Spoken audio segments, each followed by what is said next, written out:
Hey guys, I'm fairly excited about this one. I finally was able to locate a Gen 4 Glock 27. Uh, for some reason, here recently, I've not been able to locate any Gen 4s. Gen 3s and Gen 5 seem to be the big ones that you can find at Academy, any of the retailers. Gen 4 just for me was almost impossible to find. But I luckily was able to finally find one.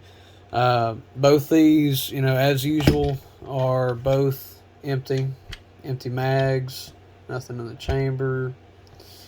Um, they kind of line these up so you kind of get a quick size comparison feel. Um, One difference you can probably already see is no easy Picatinny light capabilities.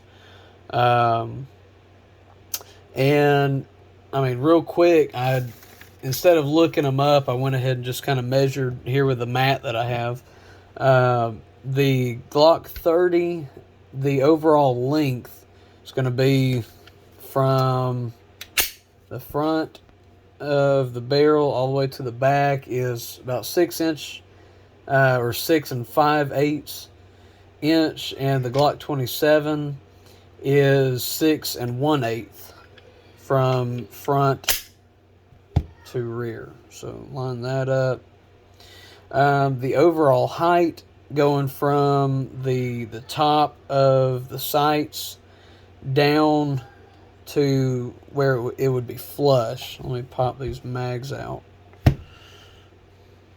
real fast here.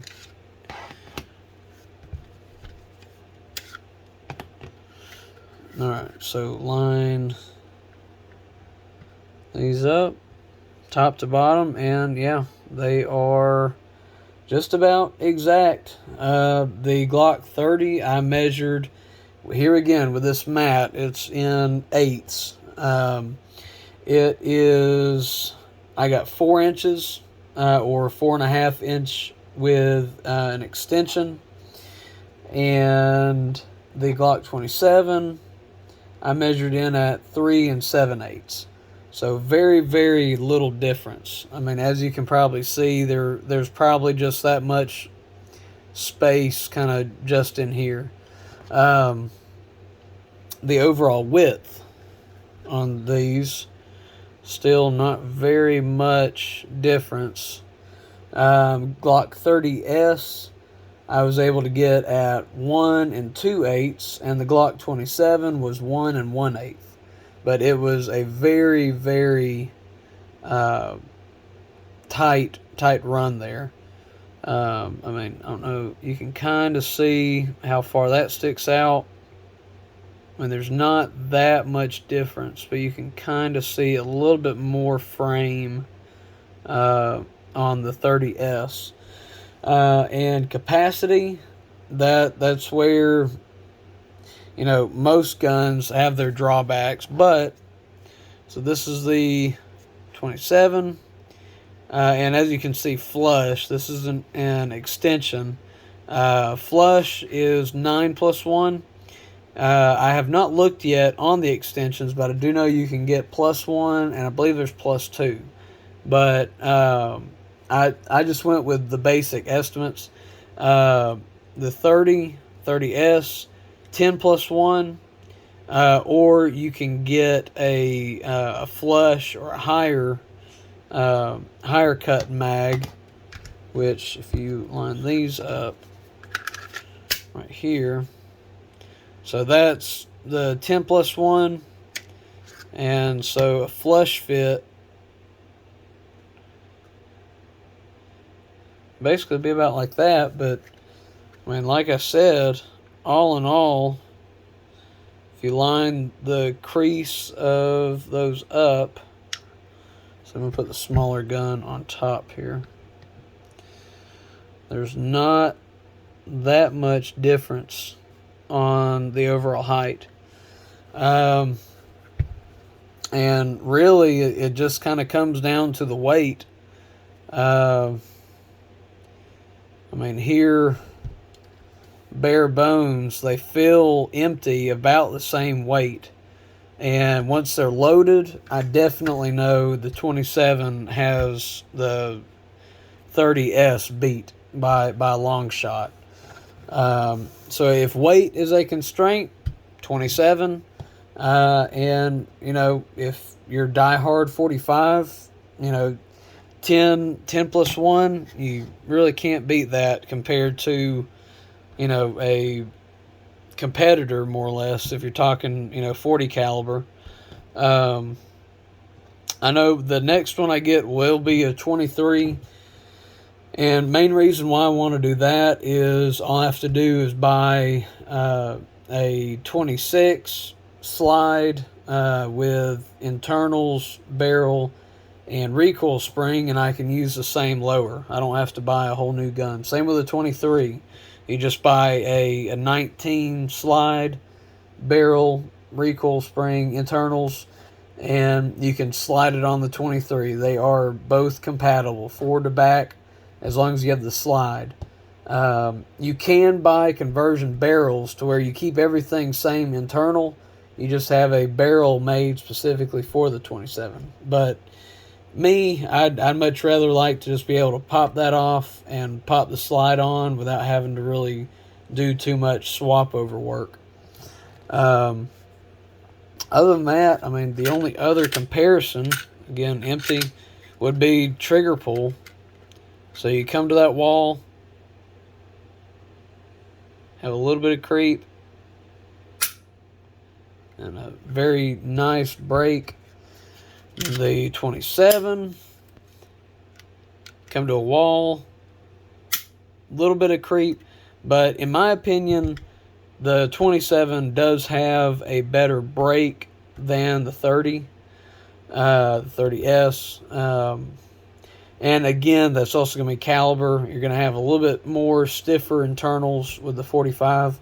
But this one, to me, it just feels really good. There's not as much creep. Goes right up to it. If you watch right where my nail is, a little bit of creep there, and break. So definitely not as much creep, which I believe, yeah, so there's the wall, a little bit, yep. So that time it wasn't as bad, but between the two, this one definitely feels lighter, like a lighter trigger pull. One thing that I noticed is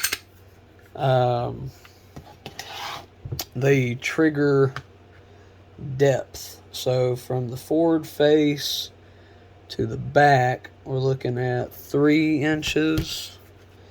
And from the forward face of this trigger to the back, you're looking at about 2 6/8.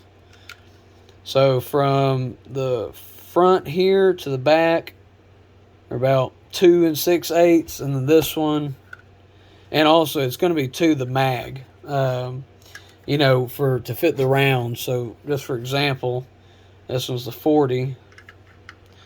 So give you a little bit of example about how much size, kind of had to be added into that grip. And then 30S. So, but yeah, so this is a quick overview. I know whenever I was at first trying to compare the two, there were not very many videos on this. But I'm just now recently trying to get back into the 40. Whenever I first got into law enforcement, that was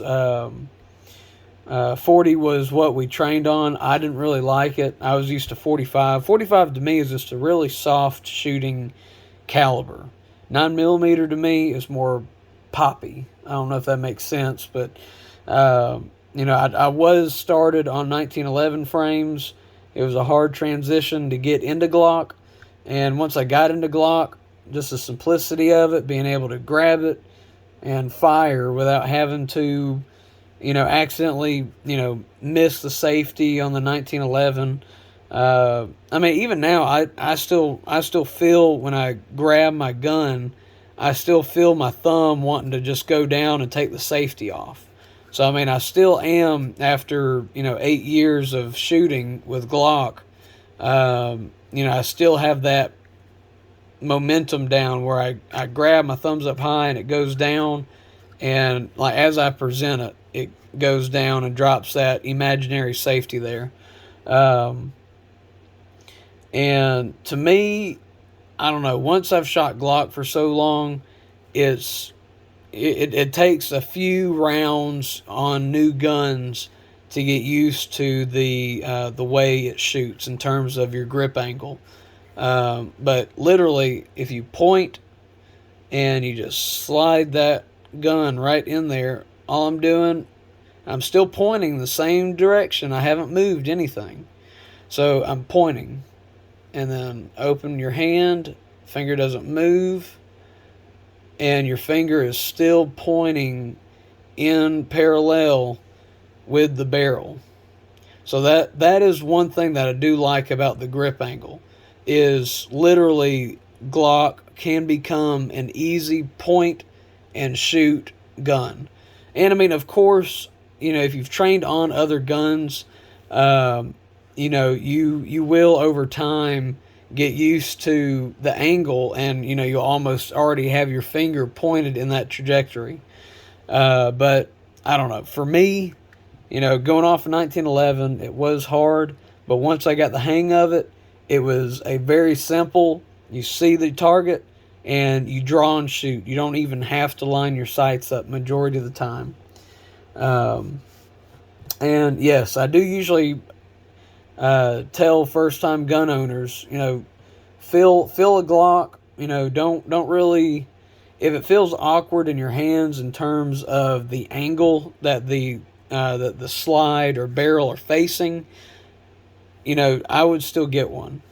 One thing that I can definitely say is if you buy one and you don't like it, majority of the time you can resell it and you can get your money back, give or take 25, $50.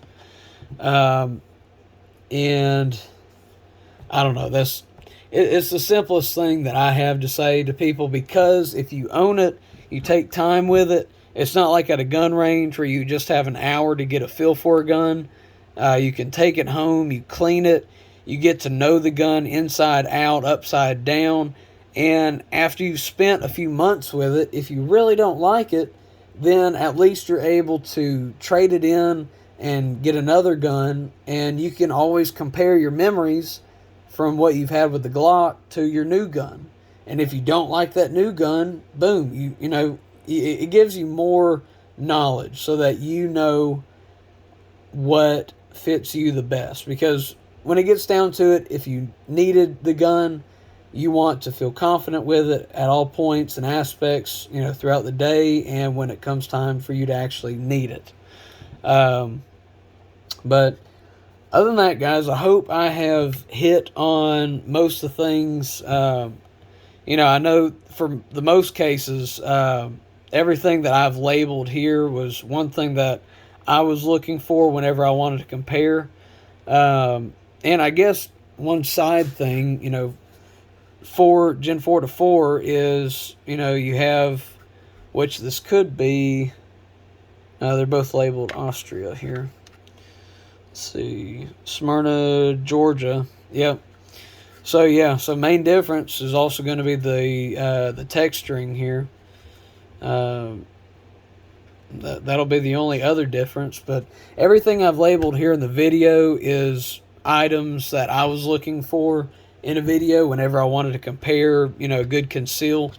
So other than that, comment, like, subscribe if you like some of the comment. I try and mix everything up. Like I may compare this to a larger firearm, or one that most other videos don't really compare. But sometimes if you have a Glock 17 and that's all you have to compare stuff to, it might make some sense to compare it to a subcompact so you can already have a visual. So other than that, like I said, like, subscribe. Let me know if there's any other ideas that y'all have. Shoot it down in the comments. And other than that, y'all have a good one.